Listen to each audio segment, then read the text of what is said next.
Camera.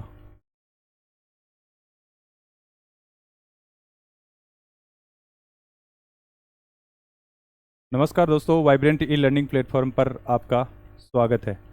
दोस्तों, जैसे अपन ने वन वर्ड की क्लास ली थी, उसी तर्ज पे आज इडियम्स एंड फ्रेजेस की पहली क्लास है, जिसके अंदर आपको बहुत ही इजी फ्रेज मिलने वाली है। तो आप को ऑप्शन मिलेंगे, फटाफट आप उनको सोच समझ के आंसर दें। तो इसी श्रेणी के अंदर अपन क्लास स्टार्ट कर रहे हैं। पहली फ्रेज देखें आप, अक्लीज हिल। ये ज़्यादातर गाइड की पहली फ्रेज होती है, एडम्स एल या अक्लीज हिल।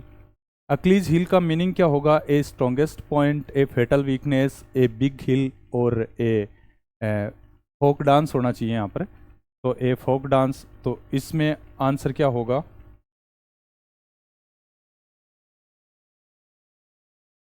हाँ, तो इसमें आंसर बताएं आप, आंसर क्या होगा?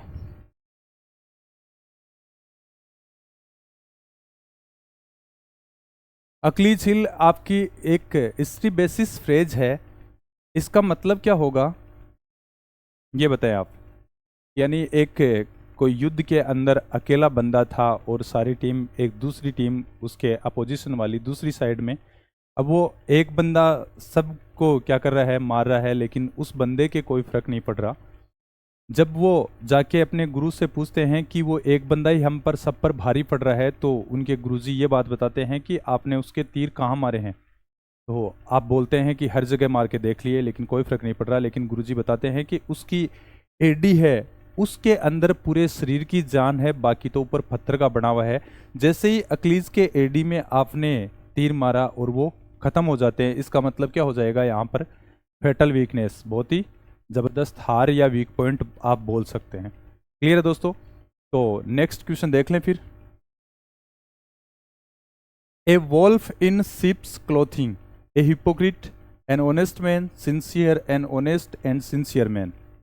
यानी यहां पर क्या कर दिया है, इन दोनों का जोड़ कर दिया है। तो इसका आंसर क्या होगा? यहां पर वोल्फ का मतलब होता है भेड़िया और शिप का मतलब होता है भेड़, क्लोथिंग का मतलब कपड़े। तो इससे क्या मीनिंग निकालेंगे? जो भी दोस्त लाइव हैं फटाफट आंसर दें। जिन्होंने एक बार भी शेयर नहीं किया है तो वो फटाफट शेयर भी कर दें। हाँ, तो दोस्तों इसका मतलब ये होगा कि भेड़ की वेशभूषा के अंदर भेड़िया, मतलब वो क्या हो जाएगा? हिपोक्रिट हो जाएगा, पाखंडी हो जाएगा, यानी जेन्यून नहीं है, ओरिजिनल नहीं है। तो इसलिए यहाँ पर ऑप्शन क्या कर देंगे, क्योंकि ये तो पॉजिटिव मीनिंग देगा, तो ये ऑप्शन तो हो नहीं पाएंगे। तो ऑप्शन बचा ही अपने पास एक ही है। तो बहुत ही इजी क्वेश्चन है, इसलिए आंसर आप ए करेंगे, हिपोक्रिट। इसका मतलब आप क्या कर सकते हैं, हिंदी के अंदर लिखें तो आप क्या कर सकते हैं? पाखंडी कर सकते हैं। क्लियर दोस्तों? नेक्स्ट क्वेश्चन देख लें फिर। A dead letter, no longer liked, no longer in force, no longer in control, no longer dead. अब यहाँ पर आपको दो वर्ड दे रखे हैं, डेड दे रखा है और लेटर दे रखा है। डेड का मतलब मृत होगा, लेटर का मतलब पत्र होगा। अब पत्र दोस्तों कोई जीवित या मृत नहीं होता है, लेकिन जब किसी पत्र के अंदर कोई रूल रेगुलेशन लिखे हुए हैं और वो चलन में है, प्रचलन में है, तब उसको क्या माना जाता है? जीवित माना जाता है। लेकिन अगर वो रूल यूज में नहीं है तो वो पत्र भी क्या है? कोई काम का नहीं है, इसका मतलब मृत पत्र हो जाएगा।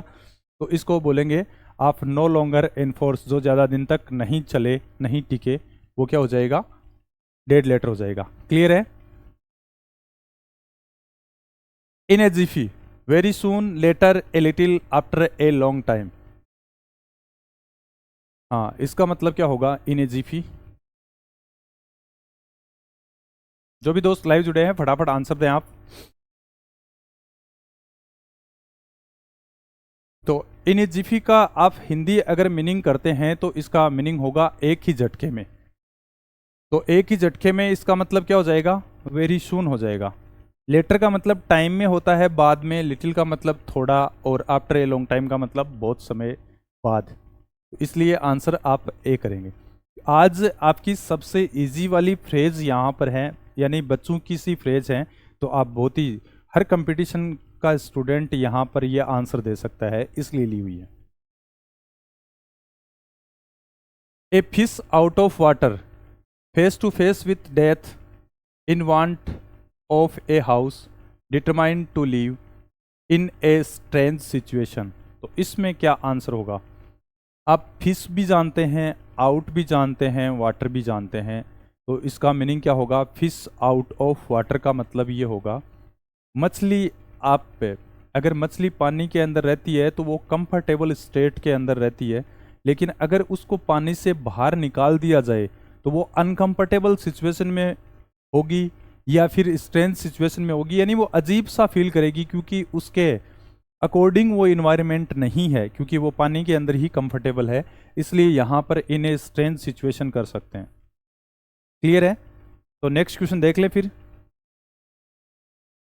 इसका आंसर दे मेक है while the sun shines, use the sunshine for harvesting, be active during the day, be merry during the summer, make maximum use of a given opportunity. तो इसका आंसर क्या होगा? इसका आंसर क्या होगा? फटाफट आप आंसर दें।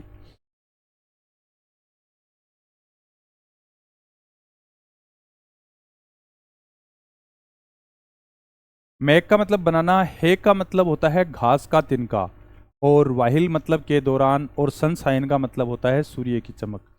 तो सूर्य की चमक होती है उस टाइम पर घास का तिनका भी चमक लेता है। जैसे मान लो कि गेहूं का तिनका सुनहरी कलर का होता है, जब भी सूर्य की रोशनी आती है तो वो अपनी चमक बिखेरता है, टिमटिमाता है। ठीक है ना? तो ऐसे आप भी जब अपॉर्चुनिटी आपको मिले तो उस टाइम पर क्या है, उस अपॉर्चुनिटी का भरपूर बेनिफिट उठा लेना चाहिए। तो इसका आंसर भी क्या हो जाएगा? Make maximum use of given opportunity. ठीक है ना? मेरी का मतलब होता है खुशी, तो किस टाइम में खुशी फील कर रहे हैं। ठीक है ना? हार्वेस्टिंग का मतलब होता है फसल कटाई। तो नेक्स्ट क्वेश्चन देखें फिर। By fits and starts annoyingly, angrily, irregularly और फर्वशली। तो इसमें आंसर क्या होगा?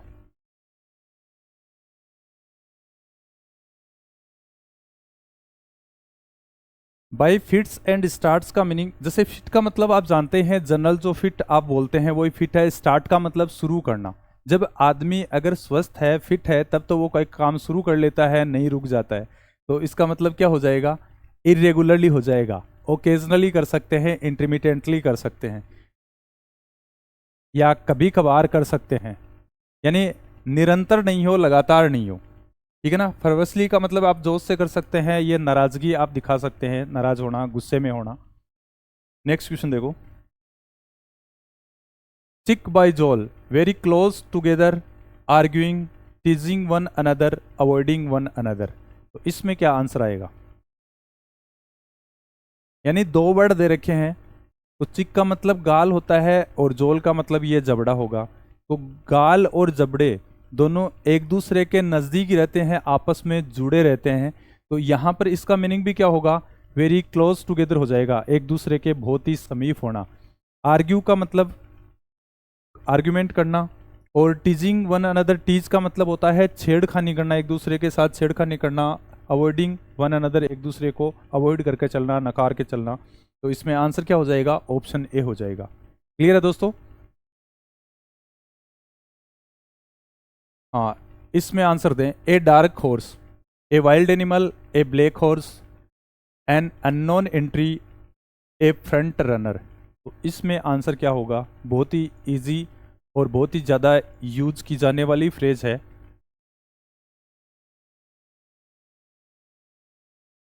कई जगह इसका ऑप्शन दूसरा भी होता है, जो यहाँ सही है वो ऑप्शन नहीं हो, और दूसरा ऑप्शन भी आपको मिल सकता है। डार्क हॉर्स का मतलब क्या होगा? इसको आप हिंदी में अगर बोलें तो छुपा रुस्तम बोलेंगे। ठीक है ना? अनएक्सपेक्टेड विनर बोलेंगे, यानी ऐसा कोई विनर जिसकी आपको उम्मीद नहीं है कि वो जीतेगा फिर भी जीत जाता है, तो उसको डार्क हॉर्स बोलते हैं। यहां पर क्या हो जाएगा? ए अननोन एंट्री हो जाएगा, या जिसके बारे में पहले पता ही नहीं था कि ऐसा भी कोई हो सकता है, और फिर भी वो हो जाए तो अननोन एंट्री हो जाएगा, डार्क हॉर्स, छुपा रुस्तम बोल देंगे। क्लियर है दोस्तों? तो ऑप्शन आप यहां पर सी करें। Throw cold water, encourage, discourage, attack और ड्रेंच। तो इसका आंसर क्या होगा? थ्रो का मतलब फेंकना, कोल्ड का मतलब ठंडा, वाटर पानी। तो इसका आप जोड़कर अगर मीनिंग निकालेंगे तो मीनिंग क्या बनेगा? क्या अगर ये मान लो कि कोई जोश में है, उस पर भी ठंडा पानी फेंक दें आप पे, तो उसका जोश एक बार के लिए क्या हो जाएगा? कम पड़ जाएगा, कम हो जाएगा। तो आप यहाँ पर डिस्करेज करें, ये आपस में क्या हो जाएंगे? एंटोनिम हो जाएंगे। क्योंकि एनकरेज का मतलब तो होता है किसी को प्रोत्साहित करना, साहस बढ़ाना, और डिस लग गया इसका मतलब नोट, तो किसी का साहस डाउन करना। क्रेज से बने दोनों। अटैक का मतलब आक्रमण करना, और ड्रेंस का मतलब क्या होता है? सनावा, लथपथ जिसको आप बोलते हैं, जैसे drains in blood, drains in sand. इसमें यह भी ध्यान रखें कि प्रीपोजिशन इन यूज करता है ये, ठीक है ना। और इसका मतलब जैसे ज्यादातर ये आता है ड्रेंस इन ब्लड, खून से सनावा। क्लियर है? नेक्स्ट क्वेश्चन देखें फिर। Cut A sorry figure did not stand straight, apologize for his remarks, created a working impression और made a poor impression। तो इसमें आंसर क्या होगा?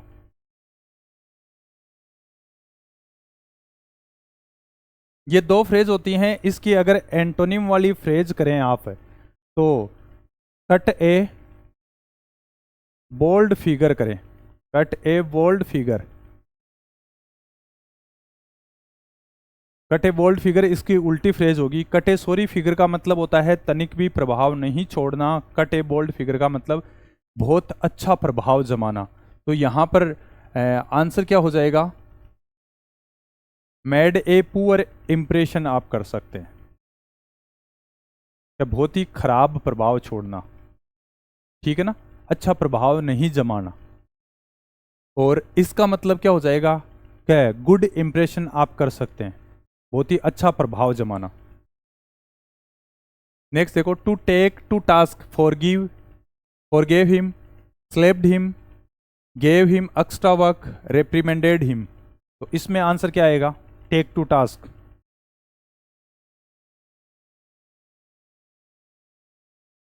फटाफट आंसर दें। जो भी दोस्त नए लाइव जुड़े हैं फटाफट एक बार शेयर भी कर दें अपने दोस्तों के साथ, क्योंकि दोस्तों के साथ आंसर देने में भी आपको मजा आएगा। टेक टू टास्क का मतलब क्या होगा दोस्तों? टेक टू टास्क का मतलब होता है रेप्रीमेंड, रिब्यूक, चाइल्ड, स्कॉल्ड। इसका मतलब हो जाएगा डांटना, फटकारना या लताड़ लगाना। तो यहां पर रेप्रीमेंडेड दे रखा है ना, रिब्यूक भी कर सकते हैं आप, स्कॉल्ड भी कर सकते हैं। ये भी दिया हुआ मीनिंग में कई बार रेप्रीमेंड की जगह तो स्कॉल्ड भी लिखा हुआ मिल सकता है, चाइल्ड भी लिखा हुआ मिल सकता है। तो ये ध्यान रखें, इसके सिनोनिम्स वो हो जाएंगे। क्लियर है? नेक्स्ट क्वेश्चन देखें फिर। To add fuel to the fire, prevent fire from dying out, make the fire burn brightly, make things worse, waste fuel for no reason. तो इसमें आंसर क्या होगा? जैसे ये जनरली बोलचाल में आप फ्रेज यूज करते हैं, आग में घी डालना। आग में घी डालने का मीनिंग आप क्या समझते हैं, वही यहाँ पर लिखा हुआ है, वही आपका आंसर होगा। यानी आग में घी डालने का मतलब है किसी भी सिचुएशन को, खराब है कोई सिचुएशन, उसको और खराब करना, बद से बदतर करना। तो मेक थिंग्स वर्स हो जाएगा यहाँ पर।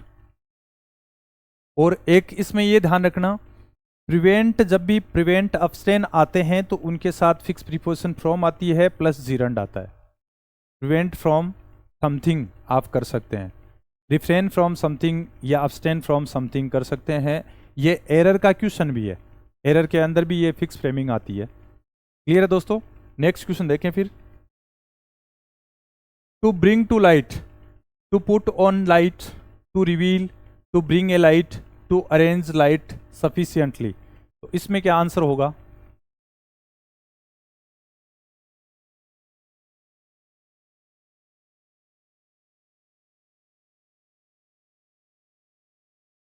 हाँ, ब्रिंग का मतलब क्या होगा?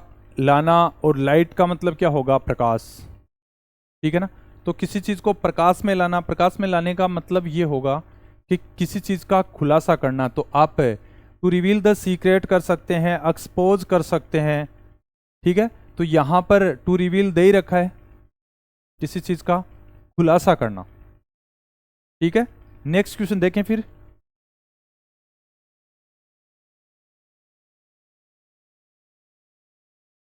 बेगर description cannot be described something described by a beggar, a poor account of something, a description of a beggar. तो इसमें क्या आंसर होगा?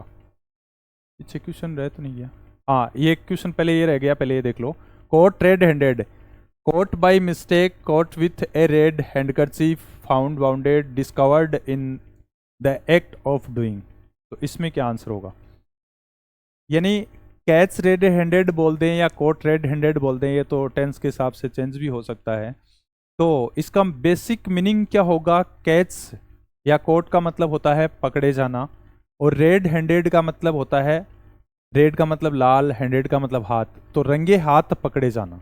तो रंगे हाथ पकड़े जाने में यहाँ कौन सा सही सटीक मीनिंग दे रहा है, वो आपका आंसर होगा। हाँ, तो फटाफट बताएं आप कौन सा आंसर होगा। टू कैच रेड हैंडेड,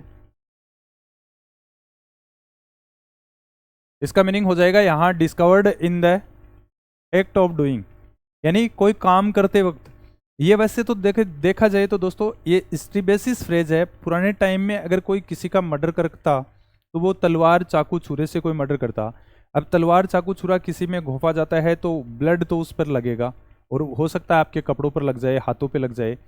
तो हाथ रंगीन होते, उसको पकड़ लेते कि ये इसने किसी ने किसी का मर्डर किया है, तो रंगे हाथ पकड़े जाना। तब से इस फ्रेज का मतलब यही है कि अब कोई काम करते वक्त पकड़े जाना, यानी जो चीज़, जिस चीज़ के लिए आप पकड़ रहे हैं वो काम करते वक्त ही पकड़ा गया। जैसे एसीबी वाले करप्शन करते हुए अधिकारियों को पकड़ते हैं, तो वो एक पाउडर की फॉर्म में कोई केमिकल होता है, उससे पानी डालते ही हाथ उनके लाल हो जाते हैं। इसलिए ये फ्रेज अभी भी रूटीन के अंदर चल रही है, discovered in the act of doing. Clear है? नेक्स्ट क्वेश्चन देखो। बेगर डिस्क्रिप्शन अभी बताया था आपको क्वेश्चन, तो इसमें सही आंसर क्या होगा? फटाफट आप आंसर दें। हाँ, एक चीज ये ध्यान रखना, क्या ये बना कैसे है? ये बैग प्लस ए आर से बना है, तब इसकी स्पेलिंग क्या बन जाएगी? ये बेगर बनी है। ये स्पेलिंग रूल के तहत सही है। स्पेलिंग रूल ये कहता है कि जो लास्ट में कॉन्सोनेंट है उससे पहले अगर एक सिंगल वोवल हो तो स्पेलिंग में इजाफा करते वक्त जो लास्ट का कॉन्सोनेंट है उसकी संख्या डबल हो जाएगी। इसलिए यहाँ पर ये जी एक्स्ट्रा आया है। ज़्यादातर स्टूडेंट कई बार स्पेलिंग चेक में गलती करते हैं, तो इसकी स्पेलिंग ये लिखते हैं, ई आर लिखने की आदत पड़ी हुई है, जो कि गलत है। ठीक है ना? इस चीज़ का एक स्पेशली आप ध्यान रखेंगे। और बेगर मतलब भिखारी, बेग मतलब भीख होती है, और A R O R E R का मतलब डूअर होगा, तो भीख मांगने वाला भिखारी होगा। डिस्क्रिप्शन को अगर आप समझें तो इसको ऐसे समझ सकते हैं, डी प्लस स्क्रिप्ट से समझ सकते हैं। स्क्रिप्ट का मतलब क्या होगा? इसका बेसिक मीनिंग होगा टू राइट, और डी का मतलब क्या होगा? इसका मतलब होगा डाउन या रिमूव। तो अंदर नीचे कुछ अगर आप लिखते हैं तो इसका मतलब वर्णन करना ही है। तो भिखारी का वर्णन कभी भी पूरा नहीं होता, उसको आप शब्दों में पूरा बयान नहीं कर सकते, तो कैन नॉट बी डिस्क्राइब्ड आप आंसर लगा सकते हैं। क्लियर है दोस्तों? तो नेक्स्ट क्वेश्चन देख लें फिर। To pull a long face, looked happily, looked surprised, looked sad, looked calm. तो इसमें आंसर क्या होगा? इसमें क्या आंसर आएगा? फटाफट आंसर दें आप।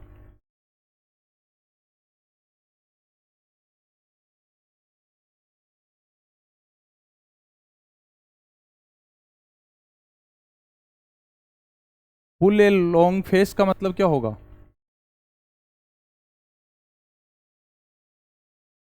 यानी चेहरा लटका हुआ दिखाई देना। तो इसको क्या बोल देंगे? अगर चेहरा लटका हुआ है तो उस वो श्योर क्या होगा?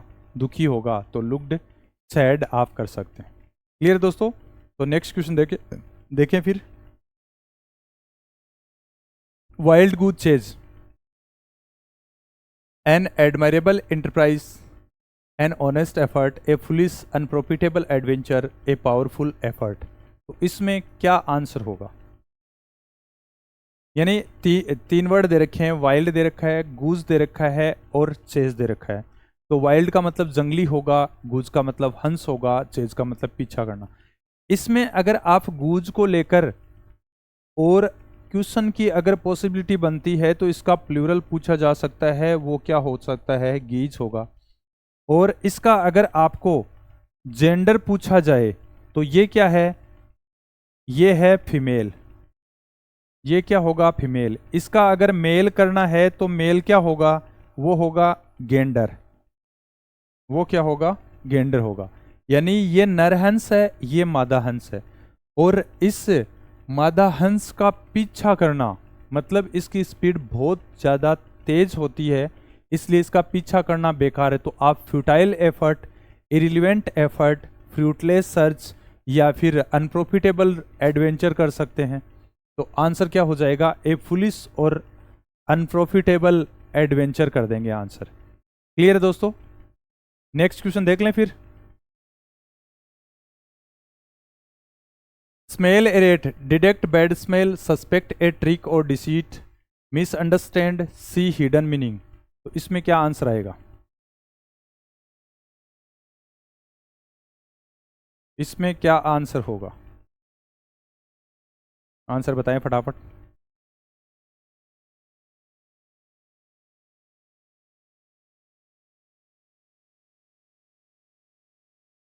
हाँ, स्मेल ए रेट, रेट मतलब क्या होगा, चूहा होगा, स्मेल मतलब चूहे की स्मेल।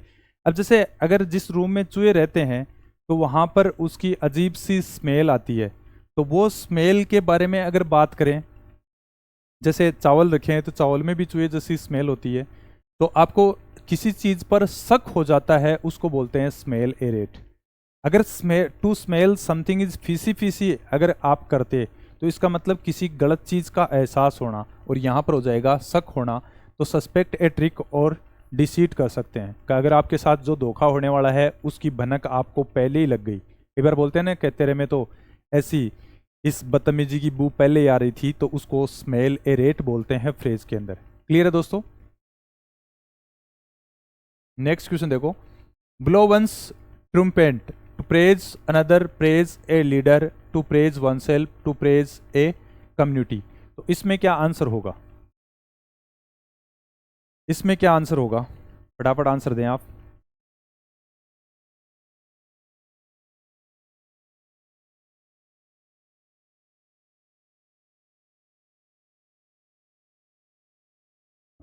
ब्लो का मतलब देखो, ब्लो का मतलब बहना भी होता है, ब्लो का मतलब मुक्का मारना भी होता है, धक्के मार के गिरा देना भी, मार देना भी, फूक मारना भी, ये कर सकते हैं आप।